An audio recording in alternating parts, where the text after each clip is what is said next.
You know, making a movie is never easy, but making one based on a story that's been adapted 100 times, that's a whole different kind of monster. And that's exactly what Guillermo del Toro took on with his version of Frankenstein. Not only did he have to justify revisiting Mary Shelley's legendary tale, but he also had to prove why his version deserved to exist. And let me tell you, it's something to behold. From the very first frame, Del Toro's Frankenstein feels like a triumph. The craftsmanship is jaw-dropping. Every frame drips with Gothic elegance. The dialogue strikes this perfect balance between poetic and natural, bridging Victorian literature with a modern emotional pulse. It's hauntingly beautiful, but it's also slow, like really slow.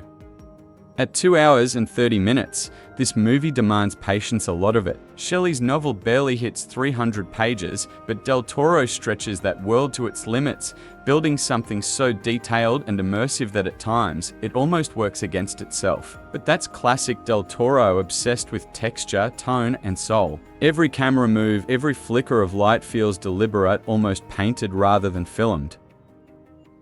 The Netflix budget clearly went to good use here. Some of these visuals feel like they were ripped straight out of Mary Shelley's imagination, or maybe her nightmares. Whether it's the creation of the monster, the escape from captivity, or the final confrontation across icy wastelands, Del Toro proves once again why he's a master of visual storytelling. The man doesn't just build scenes, he builds worlds. But for all its brilliance, Frankenstein struggles with pacing. It's not the story's complexity that slows it down, it's the structure. The film splits between Frankenstein's story and the creature's story, switching perspectives halfway through. On paper, it's faithful to the novel. On screen, it's jarring. The tone shift feels like two different films stitched together by sheer willpower. The first half follows Dr. Victor Frankenstein's mad obsession, his desperate attempt to cheat death. But once the creature is born, the story slows and sinks into reflection. The horror turns tragic. The madness turns inward.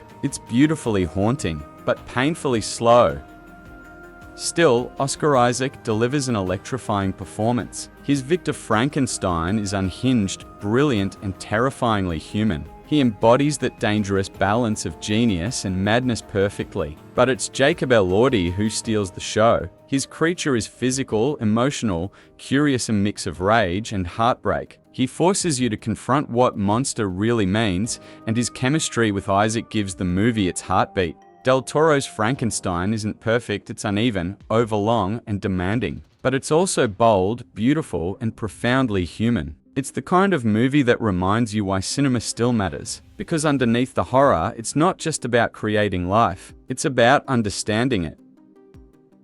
So tell me, should filmmakers keep reimagining classics like Frankenstein, or is it time to let the legends rest? Drop your thoughts in the comments, and hey, if you love deep dive movie stories like this one, hit that like button and subscribe. Trust me, you don't want to miss what's coming next. Until next time, keep watching, keep questioning, and remember, sometimes the monster isn't the one we create, it's the one we become.